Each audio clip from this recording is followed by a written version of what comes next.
தென்னாடுடைய சிவனே போற்றி, எந்நாட்டவர்க்கும் இறைவா போற்றி. நேயர்கள் எல்லாருக்கும் வணக்கம். இந்த வீடியோவில் 2025 வருஷத்துக்கு உண்டான ஜூன் மாத ராசி பலன்கள் அப்படிங்கிறத நம்ம பார்க்க போகிறோம்.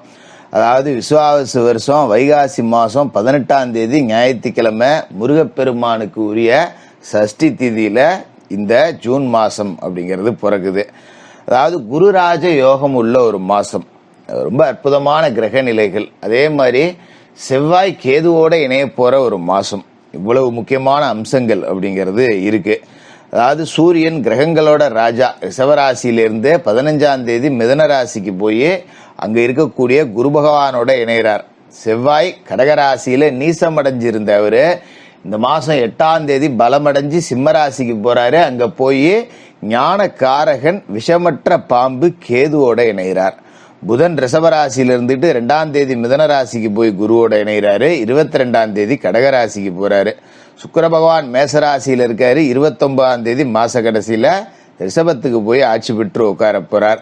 குரு பகவான் மிதனத்திலையும் சனி பகவான் மீனராசிலையும் ராகு கும்பராசியில குரு பார்வையோடையும் கேது சிம்மராசிலையும் இருக்காங்க. இந்த கிரக நிலைகள், இந்த குரு ராஜ யோகம், இந்த செவ்வாய் கேதுவோட சேர்க்கை, இது உங்களுக்கு பலனை கொடுக்க போகுதா, பாதிப்பு கொடுக்க போகுதா, என்னென்ன மாதிரியான பலாபலன்கள் கொடுக்க போகுது அப்படிங்கிறத துல்லியமா உங்களுக்கு கொடுக்குறேன். நம்மளோட சேனலை எல்லாரும் சப்ஸ்கிரைப் பண்ணிருங்க. ஜோதிட தகவல்கள் உங்களுக்கு ரொம்ப துல்லியமா வந்து சேரும். தனுசு ராசி நேயர்களே, உங்களுக்கு இந்த ஜூன் மாசம் எப்படி இருக்கு அப்படின்னு பாத்தீங்கன்னா, ராசி அதிபதி அற்புதமான இடத்துல உட்கார்ந்து இருக்கார். குரு 7ஆம் இடத்துல இருக்கார். ரொம்ப ஒரு நல்ல விஷயம். அப்படிதான் இருந்தாலும் கூட குரு பயிற்சிக்கு பிறகு ஒன்னும் நல்லது நடக்கும்னு சொன்னீங்க ஜோசியரை, நடக்கலையே ஜோசியரை அப்படிங்கிற மாதிரி தான் தனுசு ராசிக்காரர்களுக்கு இருந்தது. என்ன காரணம் அப்படின்னு பாத்தீங்கன்னா, உங்களோட ராசிக்கு யோகம் செய்யக்கூடிய கிரகமா இருந்த செவ்வாய் பலமிழந்து போய் இருந்துட்டாரு, நீசமாயிட்டாரு. கடகராசியில போய், அதுவும் எந்தனாவது வீட்டுல அஷ்டமத்துல போய் மாட்டிக்கிட்டாரு, நீசமும் அடைஞ்சு போயிட்டாரு. அதனால பாத்தீங்கன்னா கொஞ்சம் மன நிம்மதி அப்படிங்கிறது ரொம்ப குறைவா இருந்தது. எல்லாமே இருந்தாலும் கூட ஏதோ ஒரு விதத்துல சில பேருக்கு மன நிறைவு அப்படிங்கறது இல்ல. ஒரு குழப்பம், அடுத்து என்ன பண்ண போறோம், ஏது பண்ண போறோம் அப்படிங்கிற பதட்டம். சில பேருக்கு கொஞ்சம் கடன் அப்படிங்கறதும் சேர்ந்து போயிருக்கும். அது மாதிரி தொழில பாத்தீங்கன்னா கூட்டாளிகளால சின்ன சின்ன பிரச்சனை அப்படிங்கறதெல்லாம் கூட இருந்திருக்கும். அதாவது 7ஆம் இடத்துல குரு இருக்கும்போது கூட்டு தொழில் ரொம்ப சிறப்பா இருக்கணும். ஆனா கூட்டு தொழிலால பிரச்சனை அப்படிங்கிறது தான் இந்த காலகட்டத்தை பொறுத்த வரைக்கும் உங்களுக்கு இருந்துச்சு. இனிமே அதை பத்தி நீங்க கவலைப்பட வேண்டியதில்லை. இதுக்கு மேல வரப்போற நாள்ல எல்லாமே அடுத்தடுத்து நன்மைகள் அப்படிங்கிறது தொடர்ச்சியா நடக்க ஆரம்பிக்கும். உங்களுக்கு அர்த்தாசிரம சனியோட ஆதிக்கம் அப்படிங்கறதும் இருக்கு இல்லையா, அதுவும் கொஞ்சம் பின்னடைவு அப்படிங்கறத கொடுத்தது. அதனால இந்த பழசெல்லாம் ஓரம் தள்ளிட்டு இதுக்கு மேல நீங்க நல்லா இருப்பீங்க. அதாவது குருவோட பலன்கள் அப்படிங்கிறது கூடுதலா கிடைக்க போகுது. குரு பகவான் ராசிக்கு 7ஆவது வீட்டுல இருக்காரு அப்படின்னா, திருமணமாகாத தனுசு ராசிக்காரர்களுக்கெல்லாம் திருமணம் நடைபெறக்கூடிய வாய்ப்பு. வயசு 35 தாண்டிருச்சு, 40 நெருங்கிருச்சு, தலையில இருக்கிற முடியெல்லாம் கொட்டி போச்சு, இன்னும் வர அமையில எங்கெங்கயோ நானும் அலைஞ்சு பார்த்துட்டேன், பொண்ணு கிடைச்சா மாப்பிள்ளை கிடைக்கல, மாப்பிள்ளை கிடைச்சா பொண்ணு கிடைக்கலங்கிற மாதிரி தான் ஓடிக்கிட்டு இருக்கு. அப்படியே 2 பேருக்கும் ஒருத்தருக்கு ஒருத்தர் பிடிச்சி பேச்சுவார்த்தையை தொடங்கணும்னா ஜாதகம் சரியில்லைன்னுறாங்க, இல்லை ஏதாவது ஒரு ரூட்ல தட்டிக்கிட்டு போயிடுது அப்படின்னு இருந்தவங்களுக்கெல்லாம் இதுக்கு மேல திருமண தடை அப்படிங்கிறது நீங்கிரும். திருமணம் அப்படிங்கிறது இதுக்கு மேல உங்களுக்கு நல்லபடியா நடக்கும். மாதிரி வீட்லயும் சுப நிகழ்ச்சிகள் இனிமேல் நடக்கும். ரொம்ப காலமா வீட்டுல சுப நிகழ்ச்சிகளே நடக்கல, ஏகப்பட்ட துக்கங்களை தான் பார்த்தோம் அப்படிங்கிற நிலைமெல்லாம் மாறி இனிமே சுபகாரிய தடைகள் நீங்கி சுப நிகழ்ச்சிகள் நடக்கும். நிறைய பேர் நினைச்சிருப்பீங்க குலதெய்வத்துக்கு ஏதாவது கோபமோ, குலதெய்வம் வீட்டுக்குள்ள வரலையோ, வீடே பீட பிடிச்ச மாதிரி இருக்குதே, போதே வருதே எல்லாம் பயங்கர மனக்குழப்பம் வந்திருக்கும்.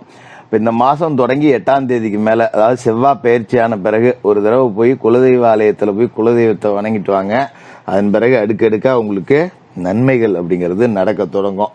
அது மாதிரி இந்த மாசம், அதாவது இந்த மாசம் தொடங்கி 2ஆம் தேதி புதன் ரிஷபராசியிலிருந்து மிதன ராசிக்கு 7ஆம் இடத்துக்கு போறார்.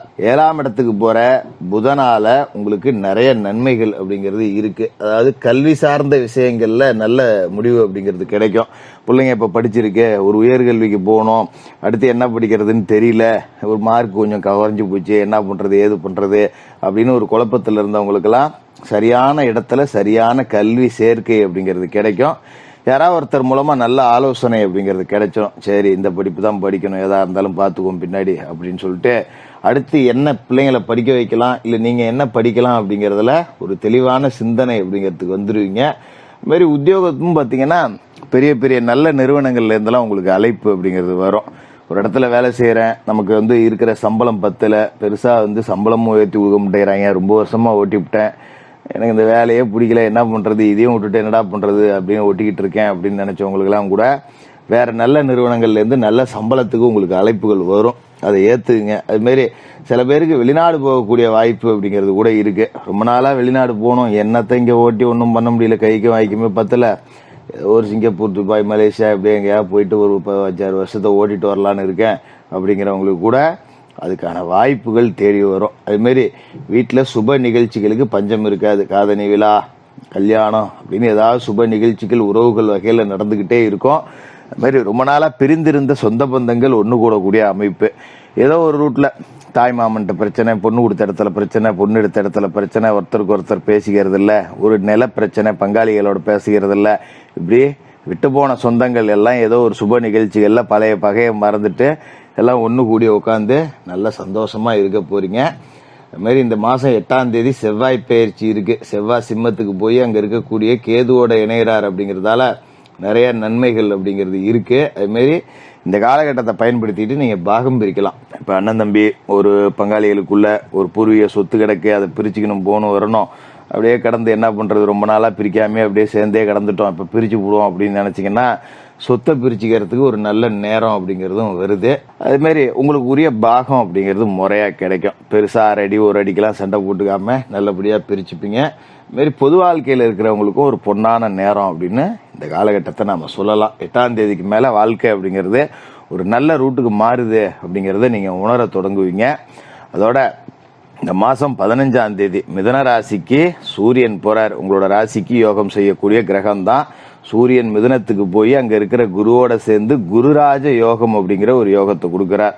7ஆம் இடத்துல இந்த யோகம் வருது அப்படின்னா கல்யாண கனவுகள் நிச்சயமா நனவாகும். நான் ஏற்கனவே சொன்ன மாதிரி வரன் அமையாதவர்களுக்கெல்லாம் நல்ல வரன் அப்படிங்கிறது அமையும். 15ஆம் தேதிக்கு மேலே நீங்கள் வரன் தேட முயற்சிகள் அப்படிங்கிறத செஞ்சீங்கன்னா நல்ல அரசு உத்தியோகத்தில் இருக்கக்கூடிய பெண்ணோ இல்லை ஆணோ கணவன் மனைவி ஜோடி அமையறதுக்கு வாய்ப்பு அப்படிங்கிறது இருக்கு. அதுமாரி நல்ல குடும்பமாக நல்ல சம்பாதிக்கக்கூடியவரா நல்ல ஒழுக்கமுடைய இணை அப்படிங்கிறது உங்களுக்கு கிடைக்கக்கூடிய வாய்ப்பு பரிபூர்ணமாக இருக்குது. அப்போ 15ஆம் தேதிக்கு மேலே நீங்கள் வரன் பார்க்க தொடங்குனீங்க அப்படிங்கன்னா வாழ்க்கையில் வசந்தம் அப்படிங்கிறது நிச்சயமாக இருக்குது. அதுமாரி குரு பகவானோட பார்வை அப்படிங்கிறது உங்களோட ராசிக்கு 11ஆவது வீட்டில் பதியுது. நல்ல லாபம். சொந்த தொழில் செஞ்சீங்கன்னா 10 ரூபா காசு பணம் சம்பாதிக்கலாம். அதுமாரி உங்களோட ராசிக்குள்ளேயே உழுவுது அப்படிங்கிறதால அர்த்தாஷ்டம சனியோட ஆதிக்கம் கொஞ்சம் குறையும். அப்போ ஒரு உடல் ஆரோக்கியத்தில் பிரச்சனை, அர்த்தாஷ்டம சனினாலே உடம்பை தொடுவார், தாய் வழி உறவுகளில் பிரச்சனை, தாயாருக்கு சுகம் கேடு கொடுப்பாரு, இந்த மாதிரி இருக்கிற நிலைமை குறையும். ஏதோ ஒரு 10,000 செலவு பண்ணுற இடத்துல ஒரு 500 ரூபாய்க்கு மாத்திரை வாங்கி போட்டோம், ஊசி போட்டோம், சரியாக போச்சு அப்படிங்கிற நிலைமை தான் இருக்கும். அதனால் பயப்பட வேண்டியதில்லை. ராசிக்கு 3ஆவது வீட்டில் குரு பார்வை விழுவுது, அங்கே தான் ராகு இருக்காரு. அப்போ பங்காளிகள் வகையில் உங்களுக்கு நல்ல அனுசரணை இருக்கும். சொத்து பத்தை பிரிச்சுக்கிறதெல்லாம் நல்லபடியாக பிரிச்சுக்கலாம். அதோட செவ்வாய் வந்து சிம்மராசியில் இருந்துக்கிட்டு சனியை பார்க்குறாரு. இந்த சனி செவ்வாய் பார்வை அப்படிங்கிறது உங்களுக்கு முக்கியமான நண்பர்களை இழக்க வைக்கும். அதனால நண்பர்களுக்குள்ள நட்பு வட்டத்துக்குள்ள சின்ன சின்ன சண்டைன்னா விட்டு கொடுத்து போங்க. அது மாதிரி ஒரு இடத்துல வேலை செய்கிறோம் அப்படின்னா சக ஊழியர்கள்ட்ட தேவையற்ற பிரச்சனைகள் வாக்குவாதங்கள் வேண்டாம். யாருக்கிட்டையும் உங்களோட வேலையை ஒப்படைக்காதீங்க, யார் வேலையவும் நீங்கள் வாங்கி செய்யாதீங்க. இதை மட்டும் செஞ்சுக்கிட்டு வந்தாலே இந்த மாதம் ரொம்ப நல்லா இருக்கும். சனிக்கிழமையில சனி பகவானுக்கு எள் விளக்கு போடுங்க. மாற்றுத்திறனாளிகளுக்கு உங்களால் முடிஞ்ச உதவிகள் செய்யுங்க. இந்த ஜூன் மாதத்துக்கு பிறகு வாழ்க்கை ரொம்ப நல்லா இருக்கும். தனுசு ராசிக்காரர்களுக்கு வாழ்த்துக்கள்.